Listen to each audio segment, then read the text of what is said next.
Hello and welcome, and thank you so much for joining me. My name is Josephine Corcoran and I'm a conscious leadership and career coach, and I use astrology for business. And I bring to you little snippets of information about what's happening astrologically and how energetically that's translating down here in the mundane world of business.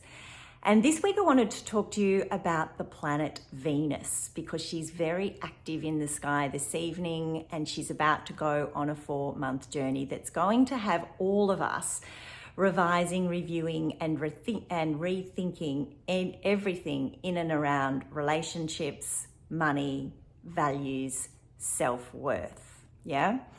So what's happening is that this evening, Venus is going to move into the sign of Leo. Now, the zodiac sign of Leo is the fixed fire energy, which is very passionate, represents courage, represents being inspired, represents entrepreneurialism.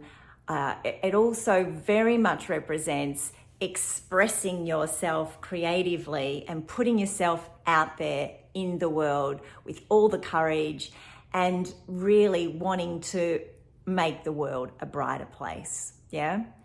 Volumes of optimism, volumes of charisma, volumes of let's get the party started, and volumes of fun. Yeah. So Venus in Leo, we're going to start to see this yearning for us, for so many, to be working in a way that really lights them up, to be working in a way that has a resonance of fun and creativity and being passionate and being really excited about heading into work and doing work that actually has an impact, because there's nothing that the energy of Leo loves more than positive feedback and really feeling like they've done a great job. So the thing that's going to be happening once Venus moves into Leo is that she's going to be spending an extended period of time there. Now, normally Venus only spends sort of 4 to 5 weeks in a zodiac sign, but she's about to spend over 4 months in Leo. Now, the reason that she's going to be spending an extended period of time in Leo, bit of a tongue twister there, is because she's going to be retrograding through the sign as well. Now, whenever we have a planet retrograde, it brings up opportunity for us to revise, to review, and to rethink the topics associated with the planet that is traveling backwards. So in this case, we'll be revising relationships, revising our values, revising our sense of self-worth, revising what equality looks like, revising contracts, because she does also represent contracts. And she also represents topics like mediation, because it's about creating win-win deals whenever Venus is involved, because she wants things to be fair and to be equitable. So what's going to happen even more so over the coming 4 months is that everybody's going to be really thinking about the kinds of clients that they're going to be working with. Are the clients they have been working with the kinds of clients they want to be working with moving forward?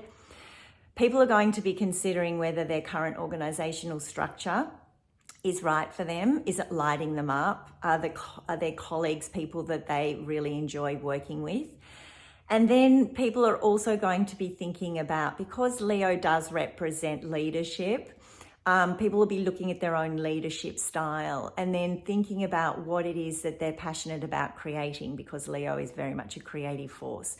Now, the sign of Leo also is symbolic of the heart.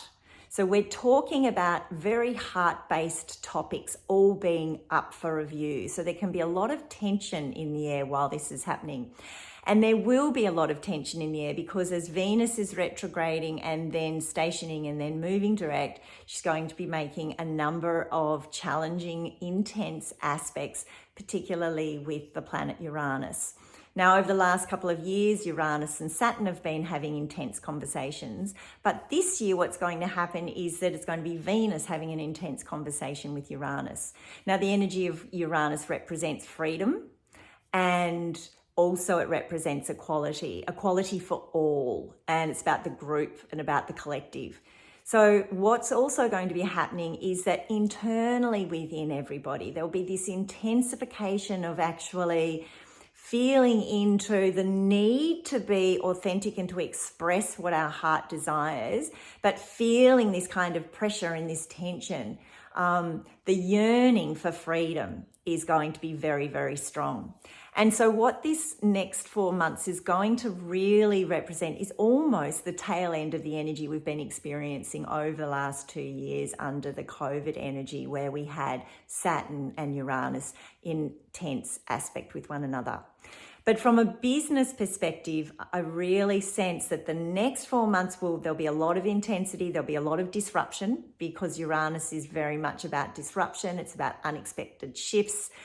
It's about, and of course with Venus being about money, there can be some unexpected shifts and changes in and around the economy, in and around even kind of currencies that we're using, technical developments. So just suffice to say that the next 4 months do anticipate a desire to really connect in with your heart, to think about what it is that you want to do to make a difference in the world, and really yearning for the freedom to be able to do that no matter what kind of work environment that you're operating in.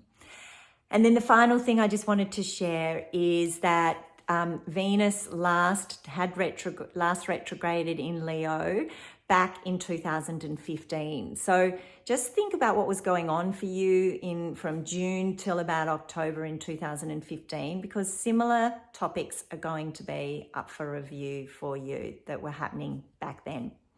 And of course, if you're going through some kind of transition, or you're in some inner conflict and not really sure how to move forward, feel free to reach out to me. I've got discovery calls available if you'd like to explore how it is that I work. Because from my perspective as a coach, what's intrinsic is first and foremost really identifying what it is that's unique about you. What are your gifts? What are your needs? What are your values? What is your purpose? And then we look at that through the lens of astrology and other positive psychology tools, and identify how can you stay in alignment with that, and then using all of that, what is it that you're here to create.